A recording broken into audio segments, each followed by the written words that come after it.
ॐ अज्ञानतिमिरान्धस्य ज्ञानाञ्जनशलाकया चक्षुरुन्मीलितं येन तस्मै श्रीगुरवे नमः। श्रीचैतन्यमनोभीष्टं स्थापितं येन भूतले स्वयं रूपकदा मह्यं ददाति स्वपदान्तिकं। वन्देऽहं श्रीगुरुं श्रीयुतपदकमलं श्रीगुरून् वैष्णवांश्च श्रीरूपं साग्रजातं सहगण रघुनाथान्वितं तं सजीवं साद्वैतं सावधूतं परिजनसहितं कृष्णचैतन्यदेवं श्रीराधाकृष्णपादान् सहगण ललिता श्रीविशाखान्वितांश्च। हे कृष्ण करुणा सिन्धु दीनबन्धो जगत्पते गोपेश गोपिकान्त राधाकान्त नमोऽस्तुते। तप्त काञ्चन गौराङ्गी राधे वृन्दावनेश्वरी वृषभानुसुते देवी प्रणमामि हरिप्रिये। वाञ्छाकल्पतरुभ्यश्च कृपासिन्धुभ्य एव च पतितानां पावनेभ्यो वैष्णवेभ्यो नमो नमः। अनन्तकोटिवैष्णववृन्द की जय। नमः ओं विष्णुपादाय कृष्णप्रेष्ठाय भूतले श्रीमते जयपताका स्वामिन् इति नामिने। नमो आचार्यपादाय निताय कृपाप्रदायने गौरकथाधामदाय नगरग्रामतारिणे। नमः ओं विष्णुपादाय कृष्णप्रेष्ठाय भूतले श्रीमते भक्तिवेदान्त स्वामिन् इति नामिने। नमस्ते सारस्वते देवे गौरवाणी प्रचारिणे निर्विशेषशून्यवादी पाश्चात्यदेशतारिणे। जय श्री कृष्ण चैतन्य प्रभु नित्यानंद श्री अद्वैत गदाधर श्रीवासादि गौर भक्तवृंद। हरे कृष्णा कृष्ण कृष्ण हरे हरे हरे राम राम राम हरे हरे। हरे कृष्ण कृष्ण कृष्ण हरे हरे हरे राम राम राम हरे हरे। हरे कृष्णा कृष्ण कृष्ण हरे हरे हरे राम राम राम हरे हरे। आप सबका बहुत बहुत स्वागत है आज के इस अत्यंत महत्वपूर्ण कार्यक्रम में। और जैसा कि आप जानते हैं, हम अत्यंत महत्वपूर्ण चर्चा कर रहे हैं सम्मिलित रूप से। इसका प्रयोजन है श्री चैतन्य महाप्रभु के द्वारा दिए हुए अत्यंत महत्वपूर्ण ज्ञान और शिक्षाओं का अध्ययन करना। और जो हम कर रहे हैं, हमारे इस्कॉन के संस्थापक आचार्य श्री श्रीमद् अभय चरणारविंद भक्ति वेदांत स्वामी श्रील प्रभुपाद जी द्वारा दिए हुए एक अमूल्य अनमोल ग्रंथ द्वारा, जिसका शीर्षक है भगवान श्री चैतन्य महाप्रभु का शिक्षामृत। और इसके अंतिम अध्याय पर हम आज पहुंच गए हैं। आज हम अंतिम अंतिम अध्याय का अध्ययन आरंभ करेंगे। मेरे विचार से 2 दिन में हम इस अध्ययन को संपन्न कर पाएंगे। तो आइए प्रारंभ करते हैं इसका अध्ययन।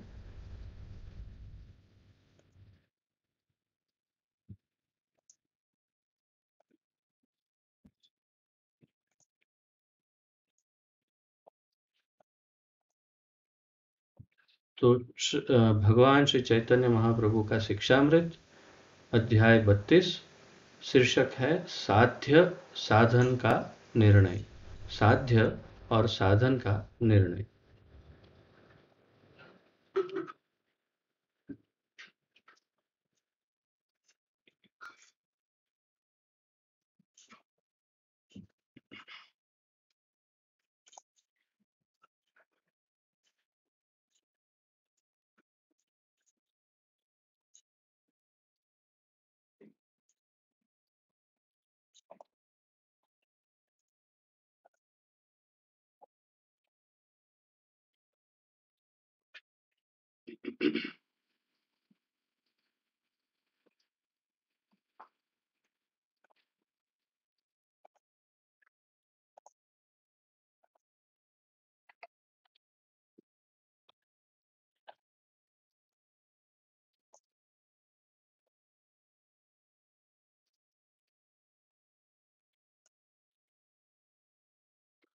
कल जो 31वें अध्याय में चर्चा चल रही थी, अंत में श्री रामानंद राय और श्री चैतन्य महाप्रभु के मध्य, वही चर्चा वास्तव में आज भी जारी रहेगी।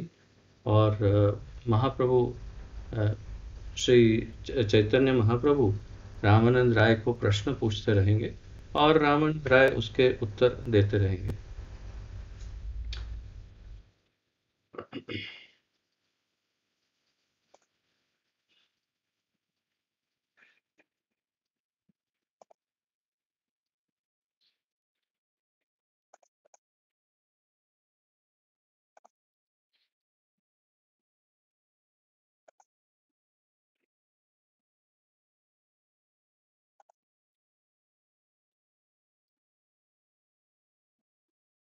जो भगवान श्री कृष्ण के भक्त के रूप में विख्यात है, उसका यश शाश्वत है, वह नित्य यशस्वी है।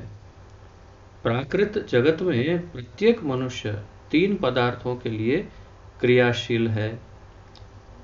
वह अपने नाम के अमरत्व, विश्व में अपनी प्रसिद्धि तथा प्राकृत क्रियाओं से लाभ की इच्छा रखता है, किंतु वह यह नहीं जानता कि सब प्राकृत नाम, यश और लाभ नश्वर प्राकृत देह संबंधी है।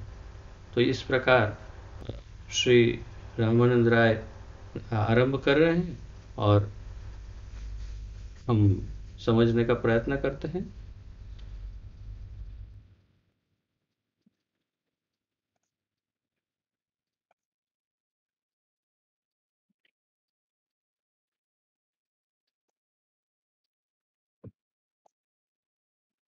आज कुछ मेरी सिस्टम में थोड़ा प्रॉब्लम है, तो बहुत स्लो हो रहा है, इसलिए बीच बीच में रुक रुक के जा रहा है।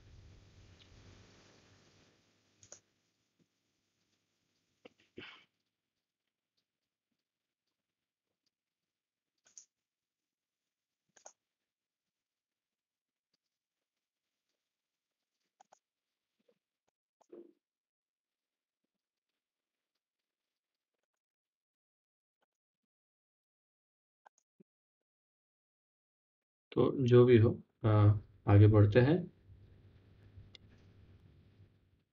तो शुरुआत करते हैं कि जो भगवान श्री कृष्ण के भक्त के रूप में विख्यात है, उसका यश शाश्वत है, वह नित्य यशस्वी है। उसका क्या अर्थ हुआ कि जो अ, कोई बहुत बड़ा नेता है, अभिनेता है, कोई बहुत बड़ा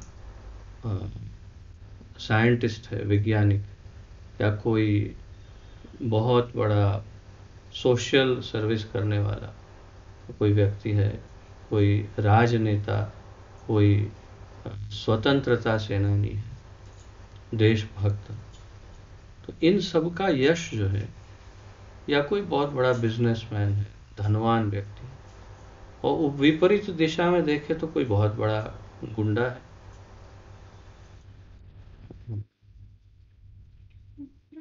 I don't know। उससे विपरीत देखे तो कोई बहुत बड़ा गुंडा है, कोई बहुत बड़ा डॉन या ऐसा कोई है, और हर प्रकार से वो समाज को नुकसान पहुंचा रहा है। उसकी भी बड़ी ख्याति है, वो भी बहुत फेमस है, जैसे दाऊद जी और ऐसे अनेक हैं। तो ख्याति अर्थात यश, फेम, तो उनका इन सब का यश जो है, वो कुछ न कुछ समय के लिए निर्धारित रहता है। कुछ समय के बाद उनका यश समाप्त हो जाता है। आप यदि YouTube में देखेंगे तो जो 15 से 25 या 40-50 वर्ष पूर्व तक के अभिनेता या अभिनेत्रियां जो एकदम टॉप पर थे, उनके विषय में आप YouTube में देखेंगे तो आपको इतने वीडियो मिलेंगे कि जिसमें ये जानकारी मिल रही है कि उसमें से कुछ को तो 2 टाइम ठीक से खाना तक नहीं मिला, दवाई लेने के लिए पैसे नहीं, उनकी परिस्थिति इतनी खराब है कि बोल नहीं सकते। कुछ कुछ को नौकरी करनी पड़ रही है, और कुछ तो कहाँ खो गए हैं। कुछ लोगों को बड़ी बड़ी बीमारियां हैं, और कोई कोई कोई ऐसे भी हैं जो मानसिक बीमार होने के कारण कोई मानसिक अस्पताल, ये मेंटल हॉस्पिटलों में ट्रीटमेंट ले रहे हैं। तो ये क्या हो गया? बहुत, मतलब बहुत ही अधिक ख्याति, उनका नाम, यश था एक ज़माने में, और कहाँ खो गए। जैसे एक उदाहरण देता हूँ कि जैसे राजेश खन्ना, ऐसा माना जाता है कि उनसे बड़ा सुपरस्टार न भूतो न भविष्यति, न कभी पहले था और न कभी होगा हमारी ये भारतीय फिल्म इंडस्ट्री, बॉलीवुड जिसे कहते हैं। इतना पागलपन था लोगों का उसके पीछे, इतना अधिक कि हम उसका उसका कोई उसकी मिसाल, यानी उसका कोई प्रमाण नहीं दे सकते, एग्जाम्पल, उदाहरण। इतना, जो बहुत बड़े बड़े प्रोड्यूसर डायरेक्टर होते थे, वे कई कई दिनों या महीनों तक इंतज़ार करते थे कि कब इनकी अपॉइंटमेंट मिले और कब हम इनका इनको अपनी फिल्म के लिए साइन करें। एक बहुत बड़े फिल्म प्रोड्यूसर बता रहे थे कि एक बार उनको ये राजेश खन्ना को कुछ कुछ तकलीफ, कुछ बीमारी हुई और अस्पताल में भर्ती हुए,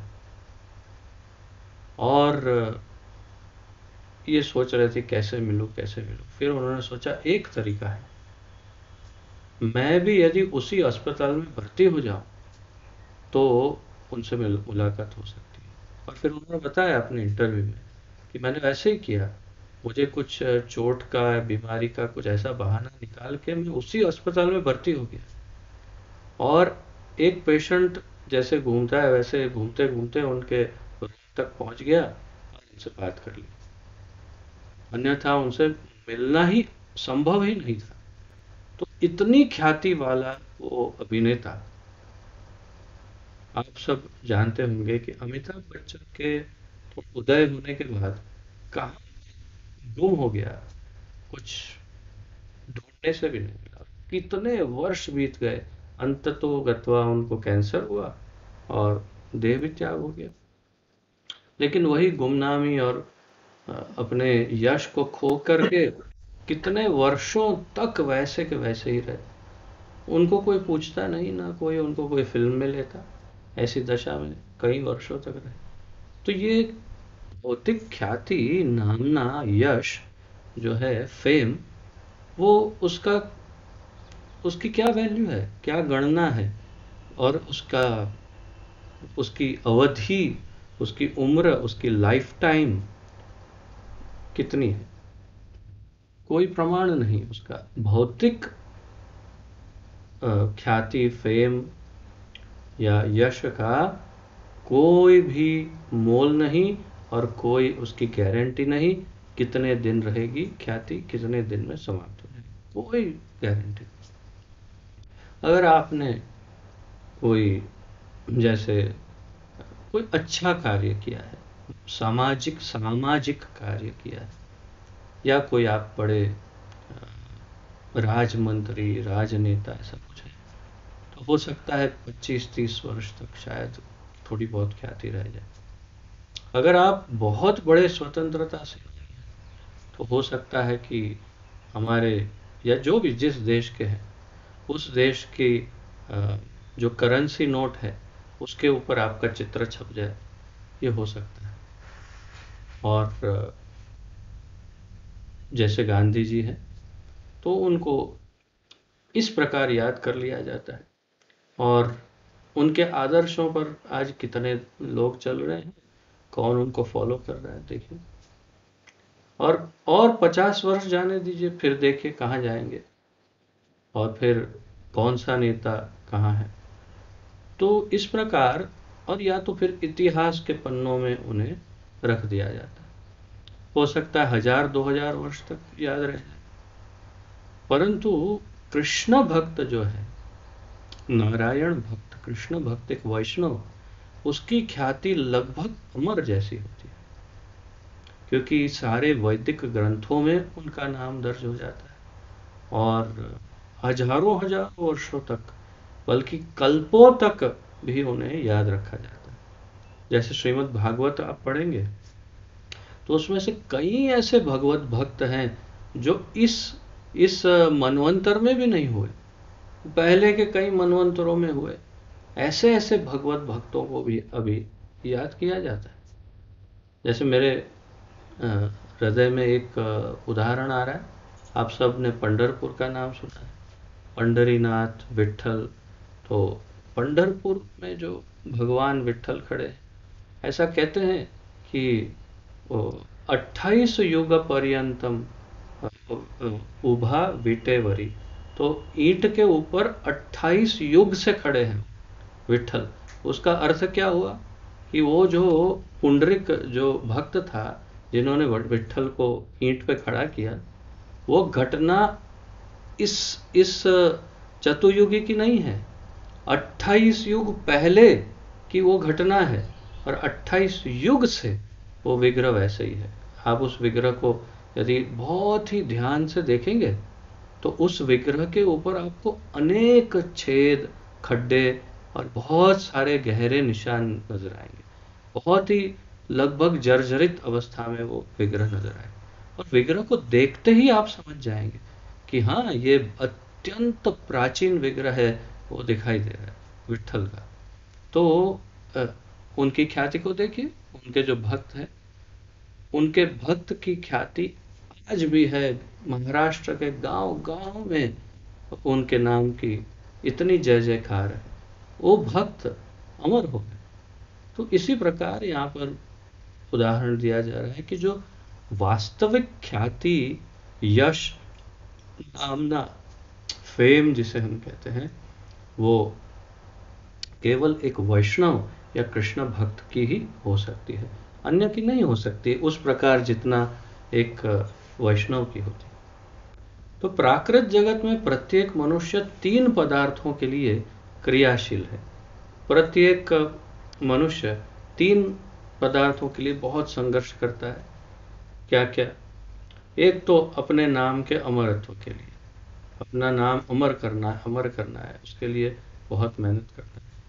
विश्व में अपनी प्रसिद्धि के लिए प्रसिद्ध तथा प्राकृत क्रियाओं से लाभ की इच्छा रखता है, किंतु वह यह नहीं जानता कि सब प्राकृत नाम, यश और लाभ नश्वर प्राकृत देह संबंधी है।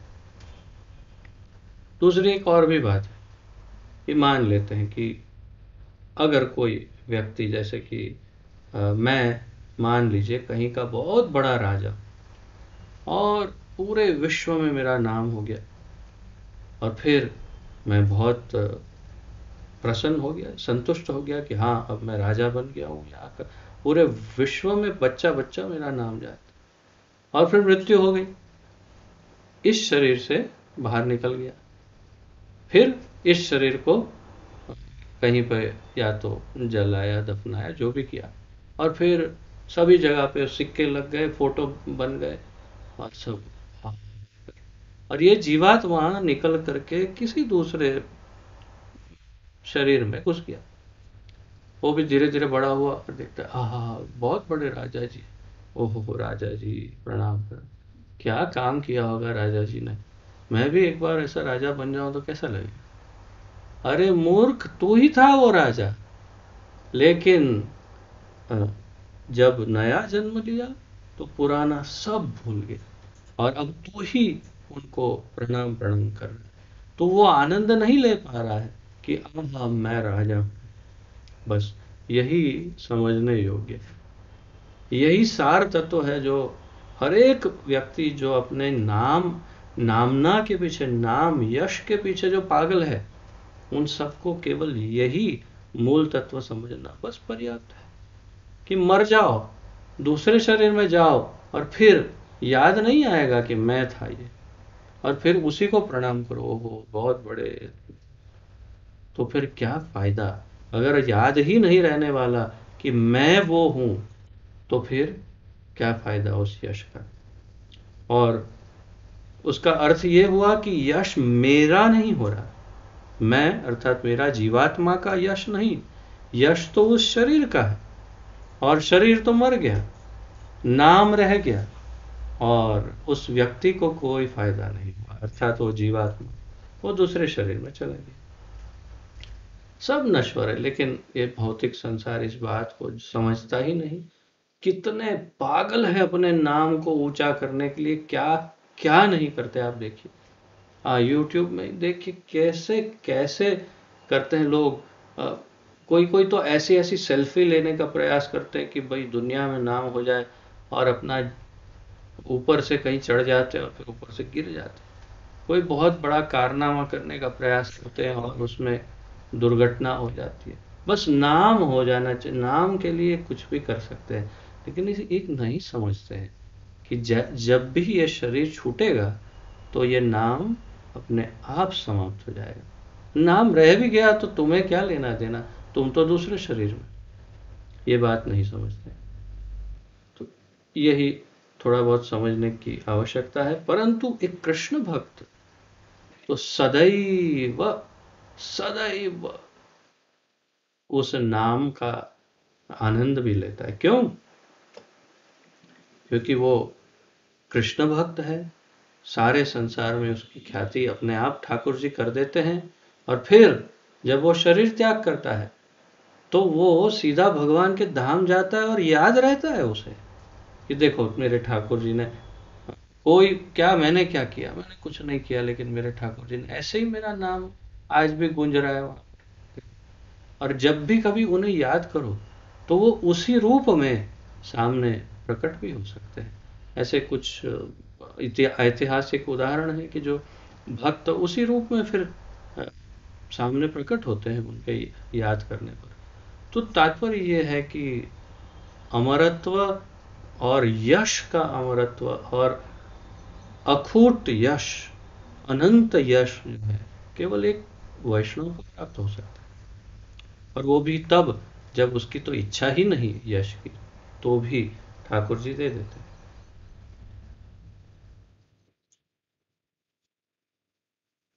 देहांत होते ही सब नाम यश लाभ भी नष्ट हो जाता है। केवल अविद्या के कारण प्रत्येक मनुष्य देह संबंधी नाम यश और लाभ के लिए श्रम करता है। देह के आधार पर प्रसिद्ध होना अथवा परमात्मा भगवान विष्णु को जाने बिना भगवत भाव भावित के रूप में ख्यात होना निंदनीय है। अब ये भी एक बात है कि देह के आधार पर प्रसिद्ध होना अथवा परमात्मा भगवान विष्णु को जाने बिना भगवत भावित के रूप में ख्यात होना निंदनीय है। अर्थात कि कुछ ऐसे भी लोग हैं कि जो शुद्ध भक्त नहीं है, फिर भी उनकी ख्याति है, लेकिन वो ख्याति भी निश्चित रूप से नश्वर है। इसमें भी कोई दो राय नहीं, क्योंकि वे शुद्ध भक्त नहीं, इसलिए उनकी ख्याति अनंत नहीं। वो भी ख्याति कभी ना कभी सच सामने आता है। ठाकुर जी के बनावटी भक्तों का भांडा कभी ना कभी फूट ही जाता है, लेकिन जो शुद्ध भक्त है चाहे वो कितना भी प्रयास करे उसकी ख्याति हो ही जाती है। ठाकुर जी करते हैं।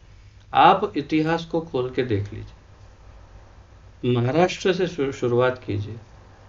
हाँ, नामदेव, जनाबाई, संत सखू, और ये तुकाराम जी, अनेक अनेक अनेक, कितने न जाने कितने, गिनती नहीं कर सकते इतने संत अर्थात शुद्ध भक्त भगवान के महाराष्ट्र में। फिर गुजरात में देखो नरसिंह मेहता, फिर मीराबाई को देखो कि इन सब को इतने कष्ट और यातना हुई, और अंततो गतवा उनकी ऐसी नामना हुई कि हम बता नहीं सकते।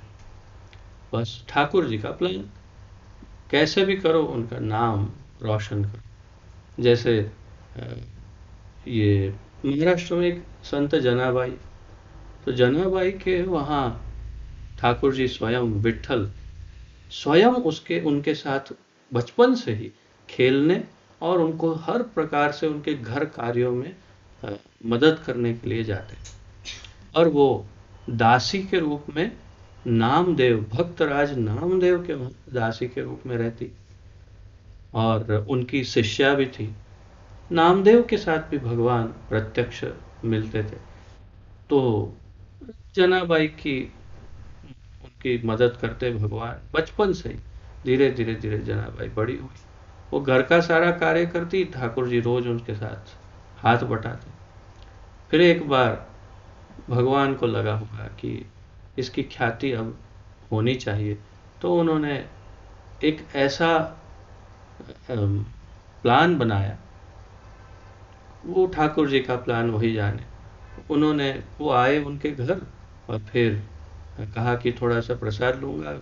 प्रसाद लिया, फिर बोले थोड़ा सो जाता हूँ, तो सो गए। और वो जनाबाई की फटी हुई एक ये थी उनकी रजाई, कंबल था उनका, वो ओढ़ करके सो गए। फिर एकदम से मंदिर की घंटी बजी, दर्शन का टाइम हुआ, तो एकदम उनको याद आया, अरे मेरा दर्शन का टाइम हुआ, देखेंगे कोई मैं नहीं हूं। एकदम से उठ करके सीधे अदृश्य हो गए। अब दो चीजें हुई। एक तो उन्होंने सोते समय अपना सोने का मुकुट, हार वगैरह उतार के रख दिया, और दूसरा कि वो जनाबाई का कंबल ऊपर था, वो लेकर चले गए और ये कीमती चीजें घर पे छोड़ गए। और जहां मंदिर खुला, सबने देखा, अरे ये क्या, भगवान के सारे जवाहरात नहीं है। और एक पुजारी ने देखा कि अरे ये तो कंबल ओढ़ा है, अरे ये कंबल तो जनाबाई का है। फिर बोले चलो जनाबाई के वहां चेक करते। जनाबाई के वहां सब चेक किया, सारे जवाहरात मिल गए। बोला कि तुम तो चोरनी हो और तुम्हें दंड मिलेगा। पंचायत ने मिलकर के तय किया कि उसे शूल पर चढ़ा दिया जाए। शूली पे चढ़ाना बोलते हैं ना, तो शूल अर्थात एक बहुत ही तीक्ष्ण, बहुत ही भयानक भाले की तरह एक लकड़े जैसा होता है या लोहे का होता है, उसके ऊपर से मनुष्य को ऐसे बिठा देते हैं, तो वो शूल आर पार हो जाता है। बहुत ही यातना, बहुत दर्दनाक ये सजा। शूली पे चढ़ाने का निर्णय लिया। जनाबाई ने एक शब्द नहीं बोला। उन्होंने कहा मेरे विट्ठल की जो इच्छा है, उनकी इच्छा से ही तो सब हो रहा है। वो चाहते हैं शूली पे चढ़ जाए, शूली पे चढ़ जाएंगे, शरीर खत्म हो जाएगा, उनके सेवा में चले जाएंगे, और क्या। तो कुछ नहीं बोली। जब शूली के सामने, उस शूल के सामने प्रस्तुत किया और सब जब उनको वहां ले ही जा रहे थे, तो शूल की जगह पर साक्षात विट्ठल वहां पर खड़े हो गए और पूरे गांव को दर्शन दिया, पूरे गांव को। और सब पूरे गांव वाले समझ गए कि हमने जनाबाई के शुद्ध हृदय को, उसकी भक्ति को, शुद्ध भक्ति को पहचाना नहीं। तो भगवान अपने भक्तों की शुद्ध भक्ति और उनके प्रेम को पूरे विश्व में उजागर करते हैं। वो उनका कार्य है। वो कैसे करना, कब करना, ये सब उनका अपना प्लान होता है। वो अपने प्लान से करते हैं। अपनी उनकी इच्छा रहती है कि नहीं, मेरे भक्त की ख्याति होनी चाहिए। भक्त इतना भी प्रयत्न नहीं करता और भगवान फिर भी उसकी ख्याति बढ़ा देते। बस ये कंपटीशन चलता रहता है भक्त और भगवान के बीच में, कि भक्त चाहता है कि मेरा नाम ना हो, भगवान चाहते नहीं तेरा नाम होना चाहिए। तो ऐसे अनेक उदाहरण हैं। आप देखिए हर भक्त के जीवन में ऐसे ऐसे संकट दिए और फिर कुछ चमत्कार किया और उनका नाम पूरा रोशन किया। हमारे प्रभुपाद जी भी बहुत बड़े उदाहरण हैं, जीवंत उदाहरण। कोई उनके पास गया, प्रभुपाद जी को पूछा कि आप कोई चमत्कार करते हैं क्या? तो आपने कोई, जैसे हर संत चमत्कार दिखाते, आप कोई चमत्कार दिखाइए। प्रभुपाद जी ने कहा, पॉकेट में 40 रुपए लेकर के 69 वर्ष की आयु में अमेरिका गया और आज 10 वर्ष के बाद 108 मंदिर और करोड़ों मिलियंस ऑफ डॉलर का बैंक बैलेंस बैलेंस है मेरे पास, इतने 5,000 शिष्य बने हैं, इतने सब जो मांसाहारी जुआरी व्याभिचारी थे वो सबको शुद्ध ब्राह्मण या सन्यासी बनाया, और पूरे विश्व में 14 बार भ्रमण करके सब जगह कृष्ण भक्ति फैलाई। क्या इससे भी बड़ा और कोई चमत्कार दिखाऊं? तो तो उन्होंने कहा नहीं नहीं, जय हो जय हो, समझ गया यही सबसे बड़ा चमत्कार। तो क्या आपको कुछ हवा में से एक सेब निकाल के दिखाए या ऐसा कुछ करके दिखाए तो ही चमत्कार होगा? चमत्कार समझना चाहिए। तो प्रभुपाद जी बहुत बड़े चमत्कारी हैं, और भगवान ने उनकी ख्याति पूरे विश्व में फैला के रखी, आप देख सकते हैं। तो इस पर इतनी थोड़ी लंबी चर्चा करने का प्रयोजन ये है कि हम समझें हमारी ख्याति का कोई मोल नहीं है। और हमारे भक्ति सिद्धांत सरस्वती ठाकुर कहते हैं, अ, वैष्णव के उसमें, तोमार प्रतिष्ठा शुकर विष्ठा। कहते हैं कि अरे मन, तुम ही किसेर वैष्णव, तुम कैसा किस प्रकार का वैष्णव है, तू मन को कह, दुष्ट मन, तुम ही केशर वैष्णव, तो किस प्रकार का वैष्णव है? तेरी जो प्रतिष्ठा है वो तो एक शूकर, एक पिग, सुअर की विष्ठा के समान। प्रभुपाद जी समझाते हैं, शूकर जो होता है, पिग, वो विष्ठा ही खाता है, और विष्ठा खा करके जो उसकी विष्ठा आती है, वो विष्ठा कितनी निंदनीय है, वो घृणित है। तो हमारी प्रतिष्ठा जो है वो शूकर की विष्ठा के समान है, ऐसा हमारे आचार्य बताते हैं। और यही वास्तविकता है, हमारी प्रतिष्ठा का क्या मोल है, इस बात को हम सबको समझ लेना चाहिए, विशेष रूप से भक्तों को, क्योंकि हम देखते हैं भक्त इस बात को सुनते हैं लेकिन समझ नहीं पाते जल्दी से, और इसलिए प्रारंभिक भक्त जो है वो बहुत अथक प्रयत्न करते हैं अपनी प्रतिष्ठा को फैलाने के लिए। क्या क्या नहीं करते, दूसरों के हक छीनने तक कर लेते हैं, दूसरों जो खुद किया नहीं ऐसे कार्यों में अपना झंडा गाड़ देते हैं, क्या क्या नहीं करते।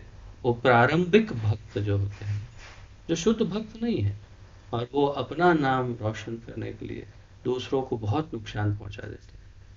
तो भक्तों को विशेष रूप से इस बात से ध्यान रखना चाहिए, सामान्य जीव तो जो कर रहा है वो तो अपना भोगेगा कर्म, लेकिन तुम भक्त हो करके ये कार्य क्यों कर रहे हो,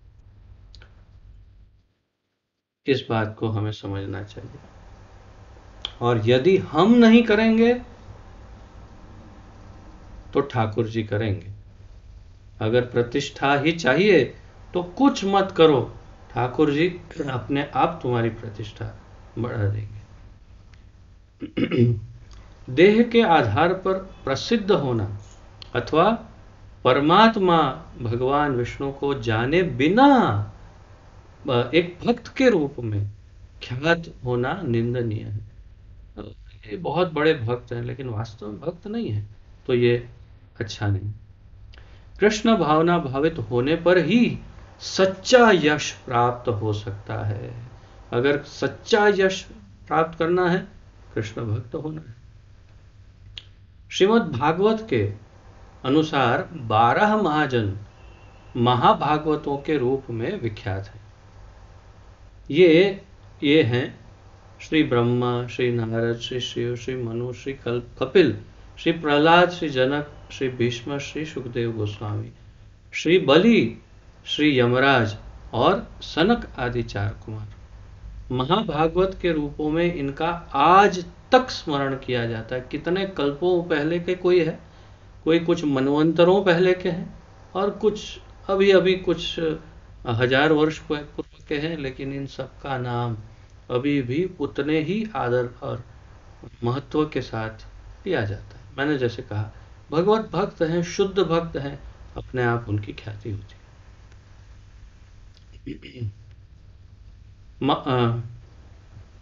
गरुड़ पुराण में उल्लेख है कि कलयुग में परम ईश्वर भगवान श्री कृष्ण के भक्त के रूप में विख्यात होना ब्रह्मा शिव आदि के पद की प्राप्ति से भी दुर्लभ है।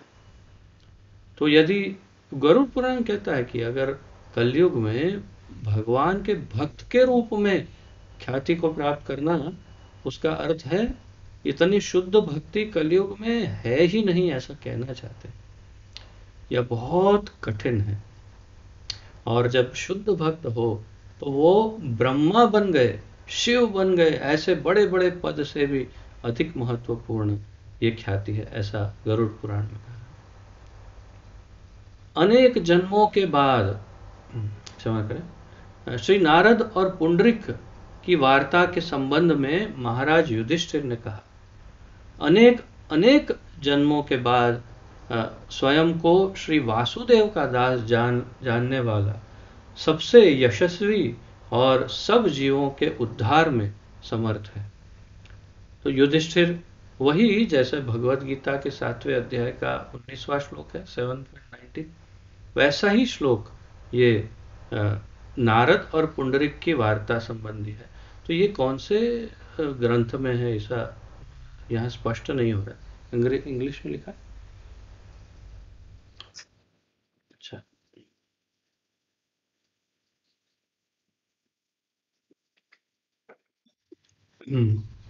तो वो ऐसे ही बिल्कुल इसके जैसे ही अर्थ है। तो इसी प्रकार श्रीमद् भगवद गीता का 7.19 में भगवान अर्जुन को कहते हैं, बहुनाम जन्म नाम अंते ज्ञानवान माम प्रपद्यते वासुदेव सर्वम इति स महात्मा सुदुर्लभ।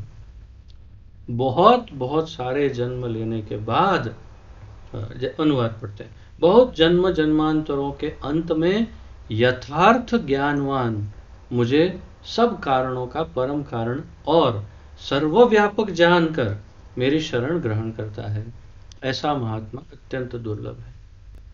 भगवान अर्जुन से कहते हैं, बहुत जन्म लिया, एक ज्ञानी होकर ज्ञान मार्ग में चला और कई जन्मों के बाद उसे एहसास होता है कि ओहो, भगवान वासुदेव कृष्ण ही सब कुछ है और उनके ही शरण में जाना चाहिए। और ऐसे महात्मा बड़े दुर्लभ हैं, अर्थात रोज रोज ऐसे महात्मा नहीं उत्पन्न होते जो ज्ञानी कई वर्षों तक होकर के फिर अंततोगत्वा भगवान की शरण ले ले। आदि पुराण में कथन है कि मुक्ति और अप्राकृत जीवन भक्तों का अनुगमन करते हैं। ये महत्वपूर्ण बात है। क्षमा करें, आदि पुराण में लिखा है कि मुक्ति मुकुतांजलि, ये बिल्वा मंगल ठाकुर शायद कहते हैं, मुझे स्पष्ट स्मरण नहीं, कि मुक्ति तो हाथ जोड़कर पीछे पीछे पीछे पीछे दौड़ रही है, अरे मुझे ले लो मुझे ले लो, और भक्त कहता है अभी टाइम नहीं है, थोड़ा मुझे अभी डिस्टर्ब मत करो, बाद में आना। मुक्ति को टाल रहे, मुक्ति पीछे पीछे हाथ जोड़ के, मुकुतांजलि ऐसे हाथ जोड़कर पीछे पीछे चलती है। आदि पुराण में क्या कहा, मुक्ति और अप्राकृत जीवन भक्तों का अनुगमन करते हैं। बृहद नारदीय पुराण के अनुसार ब्रह्मादि देवगण भी स्वयं भगवान श्री कृष्ण के भक्त की महिमा से अनजान है। बृहद नारदीय पुराण में तो ऐसा भी कहा कि ब्रह्मादि देवगण भक्त की महिमा से अनजान है, जबकि स्वयं ब्रह्मा जी ही महाभागवत है, फिर भी ऐसा कहा। गरुड़ पुराण निर्देश करता है कि हजारों ब्राह्मण में कोई एक ब्राह्मण यागिक अर्थात याग्निक कहते हैं, यागिक अर्थात जो यज्ञ में कुशल होता है, तो हजारों ब्राह्मण में एक ब्राह्मण यज्ञ में कुशल होता है। हजारों याज्ञिकों में से एक ही वेदांत सूत्र का जानकार मिल सकता है। तो कई हजारों याज्ञिक ब्राह्मण मिल जाए, उनमें से एकादा कोई ब्रह्म सूत्र को जानता है। ऐसे हजारों वेदांतियों में से कोई एक विष्णु भक्त के रूप में विख्यात होता है। तो ऐसे कई वेदांत सूत्र के जानने वालों में से हजारों में से एक आधा शुद्ध भक्त बन जाता है। विष्णु के अनेक भक्तों में भक्ति में दृढ़ निष्ठा वाला भक्त ही भगवत धाम में प्रवेश पाने का अधिकारी होगा। तो ये भी हमारे लिए एक अलार्म की घंटी बोल सकते हैं। सावधान, ये बिल्कुल वैसा ही है। ये अपना यूपीएससी एग्जाम, यूपीएससी अर्थात वो अपना आईएएस आईपीएस आईएफएस के लिए जो एग्जाम होती है, लाखों छात्र परीक्षा में बैठते हैं। उन लाखों में से कुछ हजार पास होते हैं। उन हजारों के फिर दूसरा कुछ और एक एग्जाम होती है, उसमें कुछ 100 निकल कर आते हैं।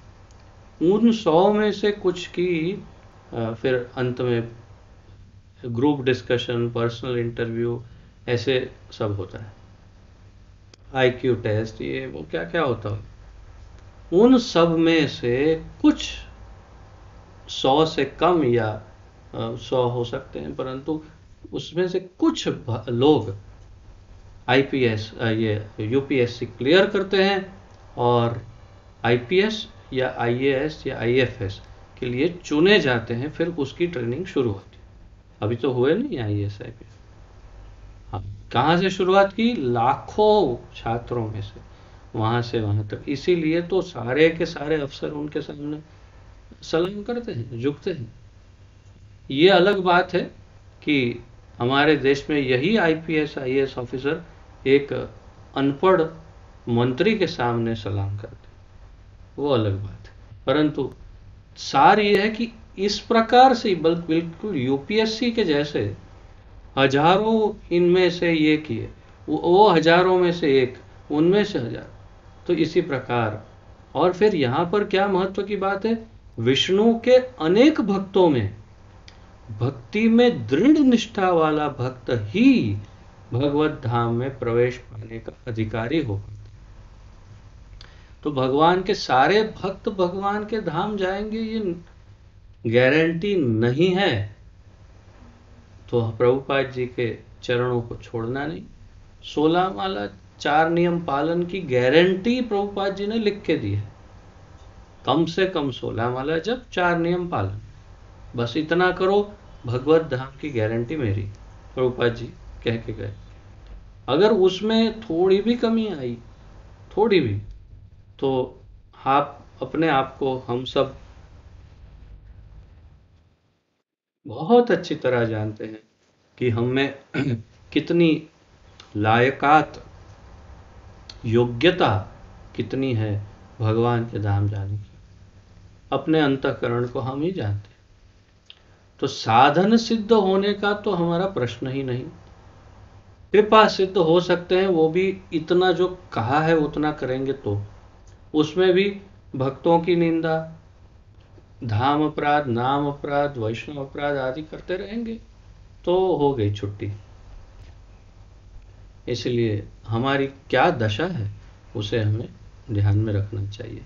श्रीमद् भागवत 3 स्कंद 13वें अध्याय का 4था श्लोक 3.13.4 उसमें कहा गया है।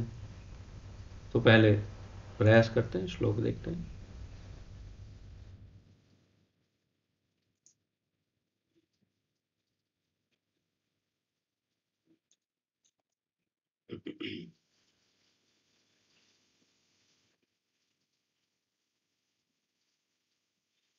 श्रुतस्य पुंसां शुचिराश्रमस्य नन्वज्जसा सूरिभिरीडितोऽर्थः गुणानुश्रवणं मुकुन्द पादारविन्दं हृदयेषु येषाम्। बहुत सुंदर श्लोक है। इसका अर्थ समझाया है। अनेक वेदवादियों में हृदयवासी भगवान श्री कृष्ण का निरंतर चिंतन करने वाला सर्वश्रेष्ठ विद्यार्थी है। अनेक वेदवादियों, जो बहुत सारे वेदांती हैं, उनमें से कोई एक ऐसा निकलेगा जो हृदय में निवास करने वाले कृष्ण का निरंतर चिंतन करता है। नारायण व्यूह स्तव में उल्लेख है कि भक्तिहीन होने पर महान ब्राह्मण भी तुच्छ है। तो ये हमने पद्म पुराण का वो श्लोक देखा था। षट कर्म निपुणो विप्रो मंत्र तंत्र विशारदः अवैष्णवो गुरुर्न स्यात् वैष्णव स्वपचो गुरु। तो बड़े से बड़ा ब्राह्मण क्यों ना निपुण हो, मंत्र तंत्र विशारद हो, षट कर्म में निपुण हो, परंतु अगर वैष्णव नहीं तो नहीं बन सकता, उसकी कोई वैल्यू नहीं। और एक स्वपच, कुत्ते खाने वाला उस कुल में जन्मा एक वैष्णव जो है, और अभी कुत्ता छोड़ दिया है, ऐसा नहीं कि कुत्ता अभी भी खा रहा है, अर्थात कि वो पहले पूर्व में ऐसे शरीर में है कि जो पहले सब कुछ करता था, लेकिन अब शुद्ध भक्त बना है। तो वैष्णव स्वपचो गुरु, उसे गुरु स्वीकार कर लेना चाहिए, वो उस ब्राह्मण से कहीं उन्नत है। इसी प्रकार यहाँ पर कहा नारायण व्यूह में स्तव में उल्लेख कि भक्तिहीन होने पर महान ब्राह्मण भी तुच्छ है, भक्ति युक्त होने पर एक कीटाणु भी अत्यंत यशस्वी है। कीटाणु भी अगर भक्ति युक्त हो, कीटाणु एक जर्म, बैक्टीरिया, वायरस आपका, और अगर वो भक्ति युक्त है तो वो यशस्वी है, उसका नाम ख्याति सब जगह स्प्रेड हो जाएगी। भगवान श्री गौर सुंदर ने श्री राय से आगे पूछा। ये सब सुनने पर महाप्रभु अब रामानंद राय से पूछ रहे हैं, एक एक प्रश्न पूछ रहे हैं, रामानंद राय उत्तर दे। इनमें से कौन से प्रश्न का उत्तर भगवान को नहीं पता? देखो, ये एक और प्रमाण है किसकी ख्याति बढ़ाना, कौन क्या कर रहा है। भगवान चाहते, देखो, तो सार्वभौम भट्टाचार्य से चर्चा करके परास्त कर दिया, ये प्रकाशानंद सरस्वती को परास्त कर दिया, केशव काश्मीरी को परास्त कर दिया, और रामानंद राय जो निम्न कुल में जन्मे हैं और राजनेता हैं, उनके चरणों में बैठ गए, बोला कि अब गुरु मैं शिष्य, और एक एक प्रश्न पूछ रहे हैं, नहीं अब बोलिए मुझे समझना। तो अपने भक्त जानते हैं ये शुद्ध भक्त हैं, तो शुद्ध भक्त की ख्याति, नाम, यश को बढ़ाने के लिए इतना यत्न कर रहे हैं महाप्रभु। ये सारे प्रश्न तो सवाल ही नहीं है, ये सब तो स्वयं भगवान है, उन्हें नहीं पता तो किसे पता। परंतु हमें ये ज्ञान देने के लिए और ये बताने के लिए कि देखो मेरा शुद्ध भक्त चाहे कितने भी निम्न कुल में क्यों ना हो, राजनेता कुछ भी क्यों ना हो, परंतु शुद्ध भक्त है तो उसके हृदय में सारा ज्ञान बिल्कुल सत्य, स्पष्ट और एकदम तुरंत वो सारा ज्ञान आपको दे सकता है।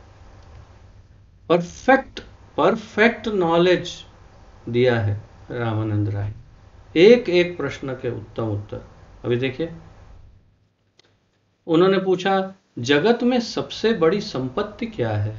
श्री राय ने कहा श्री राधा कृष्ण में प्रेम करने वाले के पास सबसे मूल्यवान रत्न और संपत्ति है। जो राधा कृष्ण को प्रेम करते हैं उनके पास सबसे मूल्यवान रत्न और संपत्ति है। प्राकृत इंद्रिय तर्पण अथवा प्राकृत संपत्ति वाले व्यक्ति वास्तव में धनी नहीं है। कृष्ण भावना भावित होने पर ही जीव समझता है कि श्री राधा कृष्ण के प्रेम से बढ़कर मूल्यवान दूसरी संपदा नहीं है। श्रीमद् भागवत में कथन है कि ध्रुव महाराज ने भूमि प्राप्ति के लिए भगवत साधना की। श्री कृष्ण का दर्शन होने पर वे कहने लगे, मैं इतना आनंदमग्न हूं कि अब मुझे कुछ भी नहीं चाहिए। भगवत गीता में उल्लेख है कि परम ईश्वर भगवान श्री कृष्ण की शरण ग्रहण करके अथवा कृष्ण प्रेम प्राप्त करके जीव में कोई और कामना शेष नहीं रह जाती। भगवान भक्त वांछा कल्पतरु है, अर्थात भक्त की इच्छा को पूरी करने वाले, पर भक्त उनसे कुछ नहीं मांगते। भक्त को कुछ नहीं चाहिए, भगवान सब देना चाहते। बहुत ही अच्छे बच्चे जो कभी माँ बाप से कुछ नहीं मांगते, और उनके अच्छे माँ बाप इस बात को देखते हैं कि मेरा बच्चा मुझसे कभी कुछ मांग ही नहीं रहा है, और वो उसे सब कुछ देना चाहते हैं। और बच्चा कहता है मेरे कोई आवश्यकता नहीं, और पिता माता कहते हैं नहीं नहीं बेटा इतना तो तुम रख ही लो। बस वैसे ही ये हिसाब है, दोनों की कंपटीशन चल रही है। भगवान कहते हैं दे दूं, देता हूं, नहीं चाहिए नहीं चाहिए नहीं चाहिए।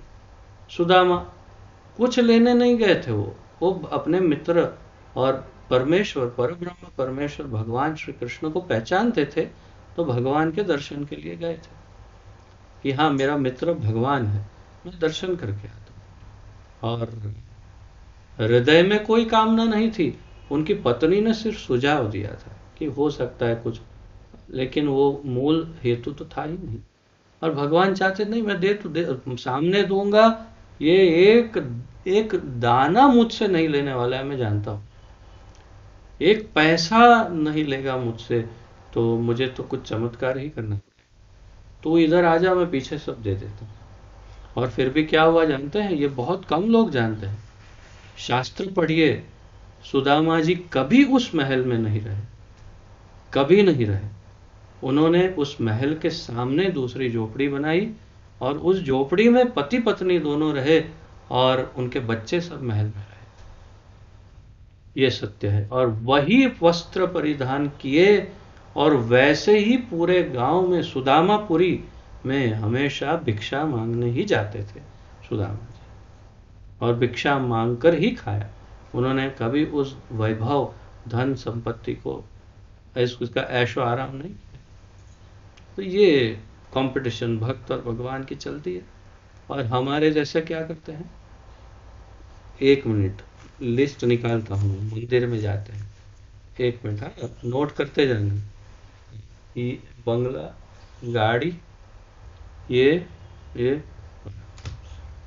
हमारे बस यही अंतर है शुद्ध भक्त में। जब श्री गौर सुंदर महाप्रभु ने जिज्ञासा की कि सबसे बड़ा दुख क्या है, तो और एक प्रश्न पूछा महाप्रभु ने, सबसे बड़ा दुख क्या है? तो रामानंद राय ने उत्तर दिया, श्री कृष्ण की भक्ति का विरह सबसे बड़ा दुख है। भगवान की भक्ति का विरह सबसे बड़ा। समाज में भगवत भक्त की उपस्थिति न होने पर बड़ा क्लेश होता है। जब भगवान का भक्त इस समाज से चला जाए तो बहुत क्लेश होता है। मैंने हमारे कुछ गुरुजनों से सुना था, शास्त्र प्रमाण मेरे पास नहीं, परंतु मैंने गुरुजनों से सुना था कि इस शास्त्रों में लिखा है, ऐसा कहते हैं कि हमारे इस धरती के ऊपर 1%, 1% से भी कम जब तक भक्त हैं तब तक ये पृथ्वी है। अगर ये 1% भक्त नहीं तो ये पृथ्वी को क्षण नहीं लगेगा, पूरी विलीन हो जाएगी, समाप्त, नष्ट भ्रष्ट हो जाएगी, कुछ नहीं बचेगा। इतना पापाचार पहले ही है इस पृथ्वी पर। केवल उन 1% भक्तों के कारण पृथ्वी ने अपने आप को टिका के रखा हुआ है। मेरे ऊपर इतने महान भक्त रहते हैं, सब भगवान के शुद्ध भक्त, उनके लिए ही तो जीना है। ऐसा मैंने मेरे कुछ गुरुजनों से कुछ वर्ष पूर्व सुना था, और ये सत्य प्रतीत हो रहा है कि हो सकता है ना, क्यों नहीं। ठाकुर जी के 1% क्या, ठाकुर जी का यदि एक शुद्ध भक्त भी इस धरती पर है तो भी ये धरती माता अपने आप को बनाए रखेगी कि हाँ ये भक्त है तब तक मैं रहूंगी। कितना महत्व है भक्तों का।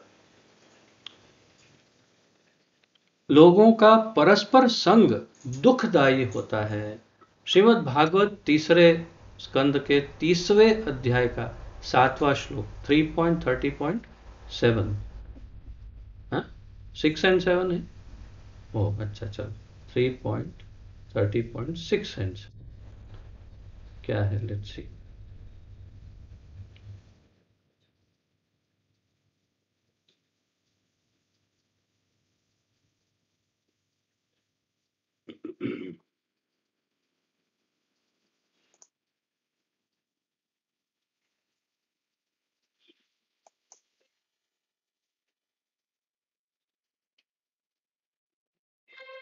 आत्मजाया सुतागार पशु पश्युद्रविण बन्धुषु बन्धुषु निरूढ मूलहृदय आत्मानं बहुमन्यते। और 7, सन्दह्य मानसर्वारी एषामुद्वहनाधिना करोत्यविरतं मूढो दुरितानि दुराशयः। इसमें उल्लेख है कि भक्तों के संग से रहित हो जाने पर कृष्ण भक्ति रहित जीव समाज, मैत्री अथवा प्रेम से स्वयं को सुखी करने का प्रयास करता है, किंतु वह सबसे बड़ा दुखी माना जाता है। जहां शुद्ध भक्त नहीं, वहां पर कितने भी प्रयास कर लो, वो वास्तव में दुखी होता है और दुखी माना जाता है, क्योंकि उसके पास शुद्ध भक्त का संग नहीं। उसी प्रकार बृहद भागवतामृत जो सनातन गोस्वामी लिखते हैं, उसमें 1.5.44 में कथन है कि शुद्ध भक्त का संग जीवन से भी अधिक वांछनीय है। शुद्ध भक्त का संग अपने जीवन से भी अधिक वांछनीय है, अर्थात हमारा जीवन रहे ना रहे, शुद्ध भक्त का संग मिलना चाहिए। उसके विरह में एक क्षण भी सुखपूर्वक नहीं बीतता, अर्थात यदि शुद्ध भक्त का संग ना हो तो एक क्षण भी नहीं बीत पाएगा सुखपूर्वक, और यदि भक्त है साथ में तो सारा सुख है। श्री गौर सुंदर महाप्रभु ने पूछा, आगे पूछ रहे हैं, मुक्त कहने वाले जीवों में कौन सचमुच मुक्त है? जो अपने आप को मुक्त कहते हैं या कहलवाते हैं, या जिन्हें कहा जाता है मुक्त, ऐसे मुक्तों में कौन वास्तव में मुक्त है? श्री रामानंद राय ने कहा कि पूर्णतः श्री राधा कृष्ण युक्त प्रेम से भावित मति वाला मुक्त शिरोमणि है। मुक्त शिरोमणि, जो मुकुट पर एक मणि रहती है, उसका सबसे अधिक महत्व रहता है। शिरोमणि की तरह है कि जो सारे भक्तों मुक्तों में सबसे मुख्य है। वो कौन? जो राधा कृष्ण युक्त प्रेम से भावित मति वाला मुक्त शिरोमणि। श्रीमद् भागवत 6ठे स्कंद के 14वें अध्याय का 4था श्लोक, हाँ 6.14.4 में उल्लेख है कि करोड़ों मनुष्यों में भी एक नारायण भक्त मिलना बड़ा दुर्लभ है। आइए दिखते हैं।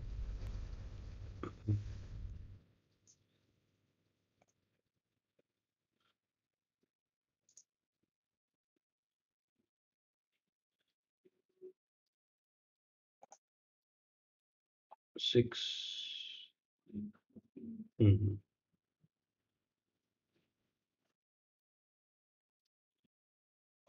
14.4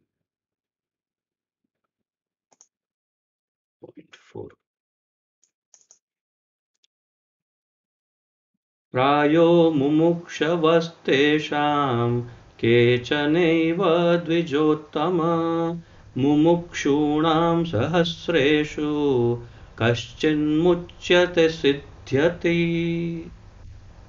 बहुत सुंदर सुंदर श्लोक है ये सब।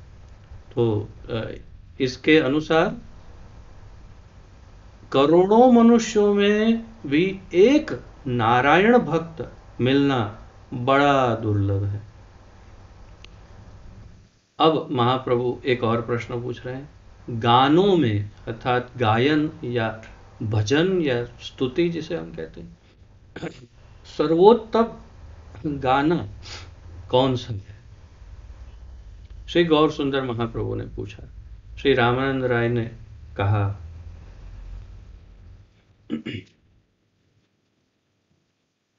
श्री राधा कृष्ण की प्रेम लीला का वर्णन करने वाला गीत सर्वश्रेष्ठ है। बद्ध अवस्था में जीवात्मा काम के वशीभूत रहता है। सब नाटक, उपन्यास और प्राकृत गीत स्त्री पुरुष के काम के वशीभूत रहते हैं। सब नाटक, उपन्यास और प्राकृत गीत स्त्री पुरुष के काम विकार का वर्णन करते हैं। लोगों का भी ऐसे ही साहित्य के प्रति बड़ा आकर्षण रहता है। अतः गोपियों सहित अपनी अप्राकृत लीला को प्रकाशित करने भगवान श्री कृष्ण प्राकृत जगत में अवतरित हुए।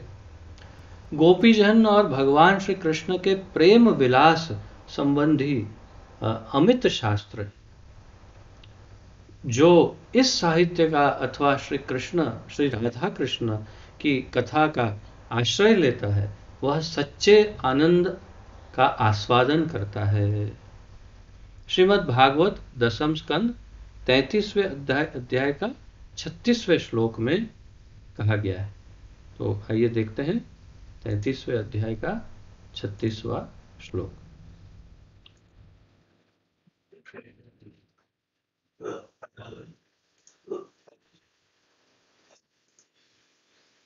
दशम स्कंद 33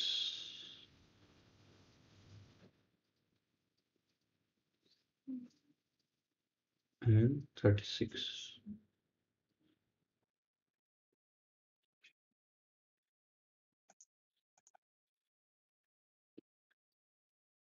अनुग्रहाय भक्तानां मनुष्यं देह,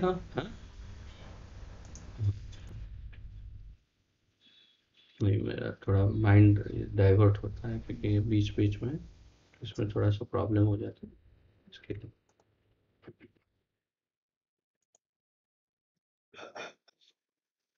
तो अनुग्रहाय भक्तानां मानुषं देहमास्थितः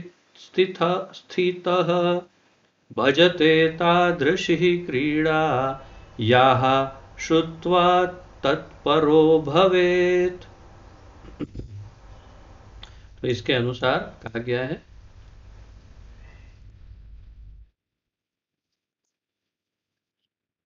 अपने वास्तविक स्वरूप को प्रकट करने के लिए भगवान श्री कृष्ण ने अपनी वृंदावन की लीलाओं का प्रकाश किया। श्री राधा कृष्ण की लीला को समझने के लिए प्रयत्नशील व्यक्ति बुद्धिमान और परम भाग्यवान। जिन गीतों में श्री राधा कृष्ण की लीलाओं का वर्णन है वे संसार के सर्वोत्तम गीत हैं। भगवान श्री गौर सुंदर ने पुनः जिज्ञासा की और एक प्रश्न पूछा, संसार में सर्वमंगल सार सर्वाधिक श्रेय क्या है? संसार में सर्वमंगल सार और सर्वाधिक श्रेय क्या है? श्री रामानंद राय ने कहा कि कृष्ण भक्त के संग से बढ़कर अन्य कोई श्रेय नहीं है। स्मरण योग्य क्या है? महाप्रभु ने पूछा, स्मरण योग्य क्या है? श्री गौर सुंदर महाप्रभु ने पूछा। श्री रामानंद ने कहा कि कृष्ण नाम रूप लीला ही नित्य स्मरणीय है। नित्य स्मरणीय, हमेशा याद रखने योग्य क्या है? श्री कृष्ण नाम रूप और लीला सदैव स्मरणीय है। यही कृष्ण भावनामृत है। भगवान श्री कृष्ण के विविध लीला विलासों का अनेक वैदिक शास्त्रों में उल्लेख है। ये लीलाएं नित्य स्मरणीय है। यही सर्वश्रेष्ठ ध्यान और परमोच्च भाव है। श्रीमद् भागवत दूसरे स्कंद के द्वितीय अध्याय का 36वां श्लोक 2.2.36 देखते हैं।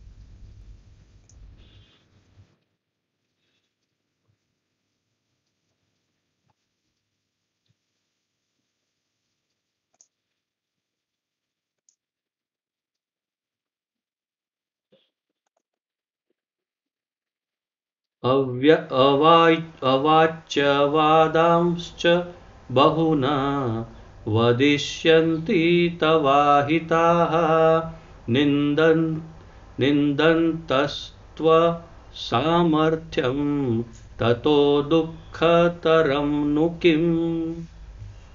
तो इस श्लोक में कहा है, सुखदेव गोस्वामी प्रमाणित करते हैं कि स्वयं भगवान श्री कृष्ण नित्य स्मरणीय है, साथ ही उनके नाम, कीर्ति एवं यश का श्रवण कीर्तन भी करना चाहिए।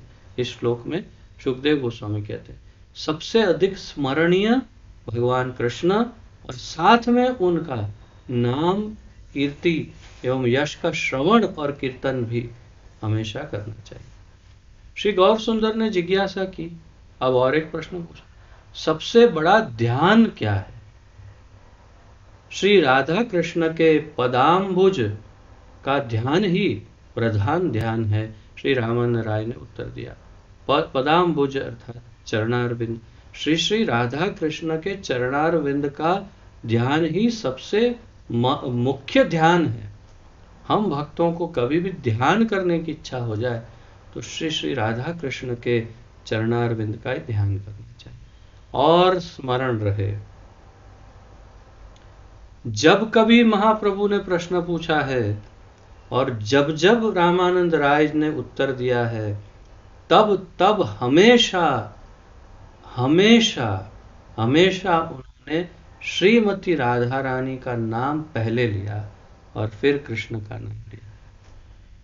जहां जहां प्रश्न पूछे वहां उत्तर में श्री राधा कृष्ण ही कहा है।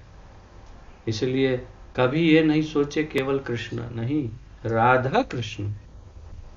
इससे स्मरण होता है सजानंद स्वामी, आपके स्वामीनारायण भगवान, उन्होंने शिक्षा पत्री में पहले श्लोक 100 नंबर के श्लोक 108 नंबर में शिक्षा पत्री में लिखते हैं, परम आराध्य श्री श्री राधा कृष्ण है। सजानंद स्वामी भी लिखते हैं, श्री राधा कृष्ण को परम आराध्य बताते हैं सजानंद स्वामी।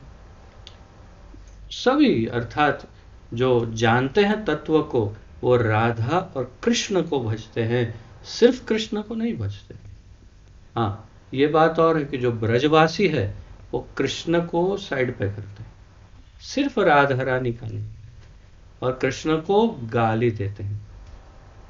ये हमारे लेवल की बात नहीं, वो बहुत ज्यादा ऊपर के लेवल की बात है, उसका अनुकरण नहीं कर सकते हम। इतनी इतनी गालियां देते हैं कृष्ण को और राधा रानी को बचते हैं। हृदय में है कृष्ण प्रेम, परंतु मीठी मीठी गालियां दे के उसे साइड करते हैं, बोले हाय हम तो राधा रानी के भक्त हैं। वो तो राधा रानी के पीछे पीछे जाता है, उसका उसका कौन भजन करता है? तो ये भाव अलग है। यह श्रीमद् भागवत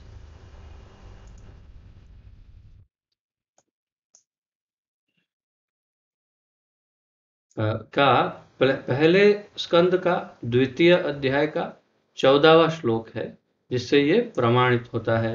तो देखते हैं पहले अध्याय का 1.2.14, 1, 2, 14, ये क्या हुआ? ये तो भगवत गीता है।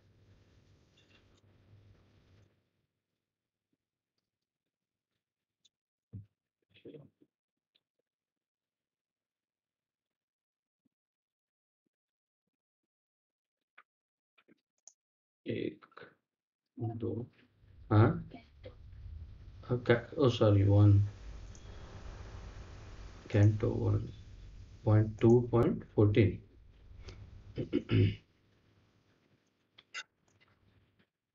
तस्मादेकेन मनसा भगवान् सात्वतां पतिः श्रोतव्यः कीर्तितव्यश्च ध्येयः पूजयश्च नित्यदा। ध्येयः पूज्यश्च नित्यदा। तो यहाँ पर कहा जा रहा है भक्ताधिपति भगवान, भक्तों के अधिपति भगवान श्री कृष्ण के नाम का कीर्तन, उनका ध्यान और पूजन नित्य करना चाहिए। सब सुख त्याग कर कहाँ वास करना चाहिए, भगवान श्री गौर सुंदर ने आगे पूछा। अब आपको क्या लगता है, क्या जवाब देंगे?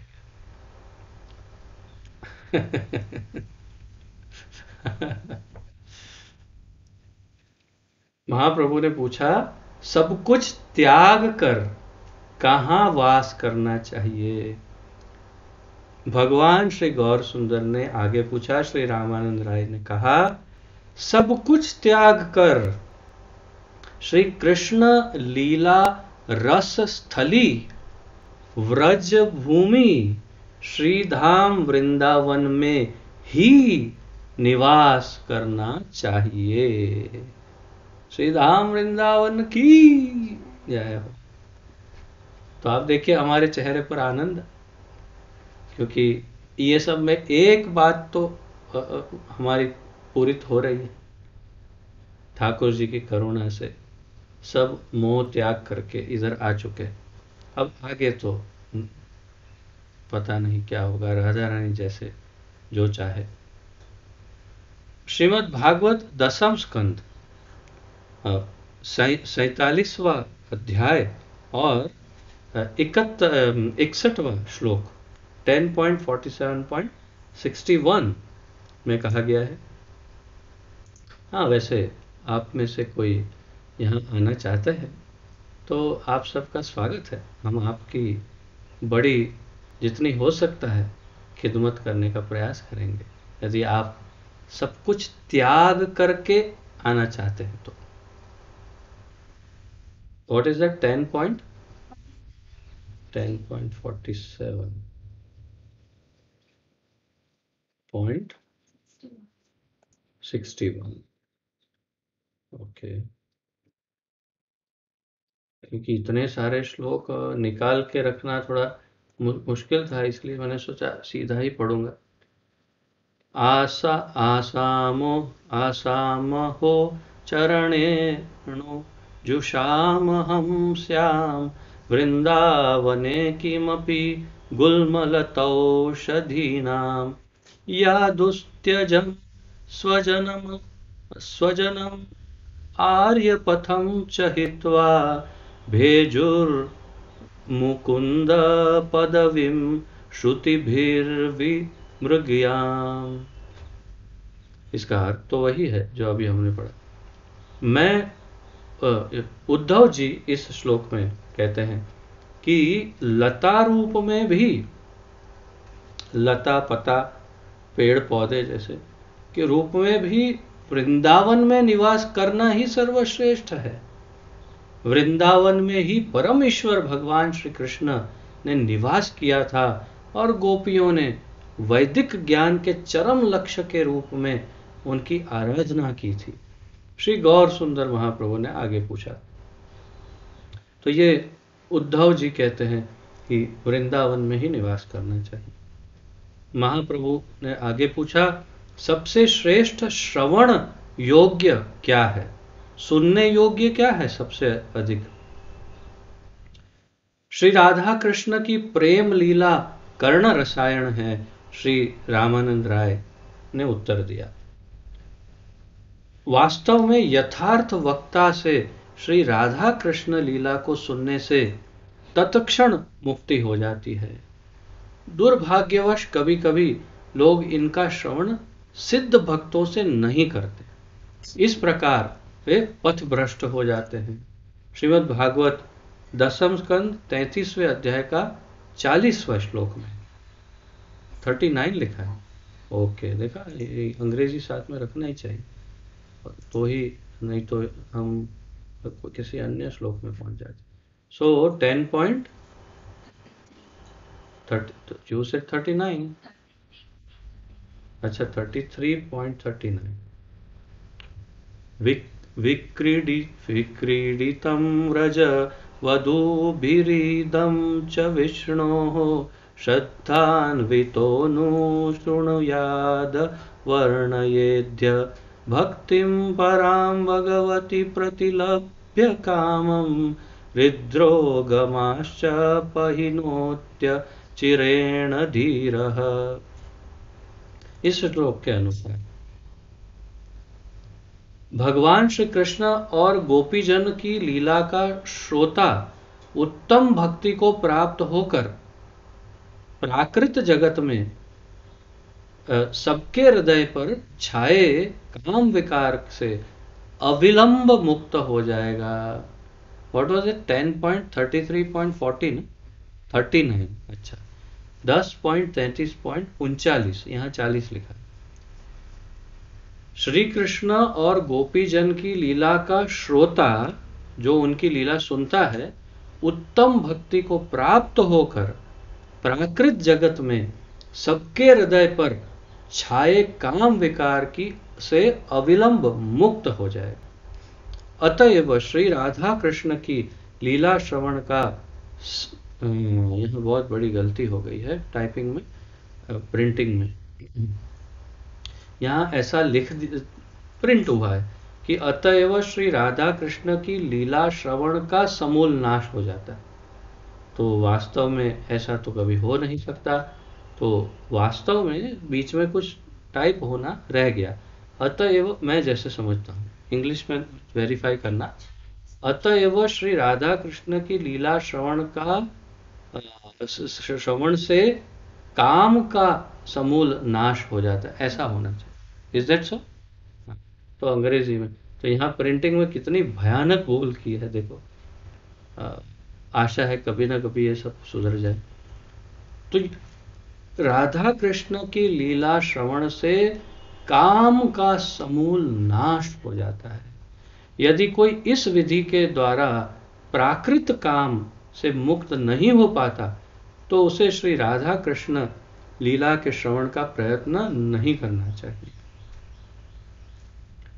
विशुद्ध कृष्ण भक्त से न सुनने पर श्रोता को श्री राधा कृष्ण लीला में प्राकृत काम संबंध का भ्रम हो जाएगा।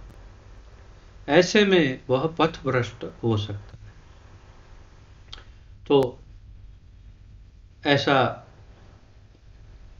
हमें सुझाव दिया जा रहा है कि यदि हमारे हृदय से काम विकार गया नहीं है और हम ऐसे ही किसी अन्य व्यक्ति से भी ये लीलाएं सुनते हैं जिनके हृदय में काम विकार गया नहीं, तो इसका अनर्थ हो सकता है।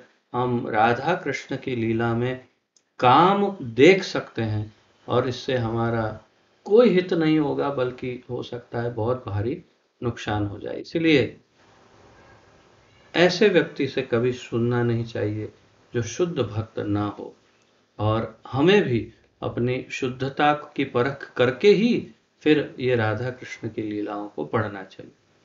इसीलिए प्रभुपाद जी ने बारंबार ये वार्निंग दी है, स्पष्ट रूप से। हमने पढ़ा भी था थोड़े ही दिनों पहले कि कभी भी सीधे दशम स्कंद पर नहीं जाना चाहिए भागवत में।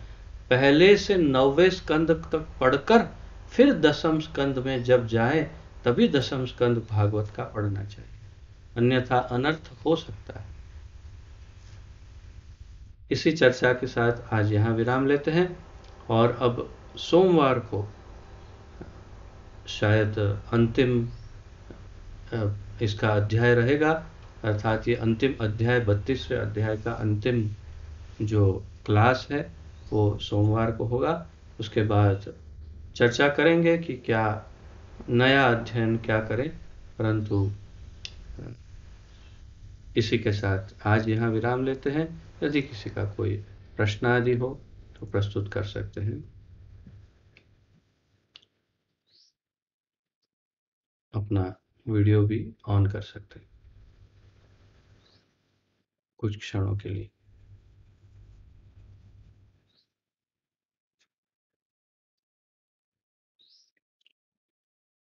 ठीक है, कोई प्रश्न आदि ना हो और वीडियो ऑन ना करना हो तो फिर विराम लेते हैं। आइए प्रणाम निवेदन करते हैं। श्री चैतन्य महाप्रभु की जय। श्री रामानंद राय की जय। अनंत कोटि गौर भक्त वृंद की जय।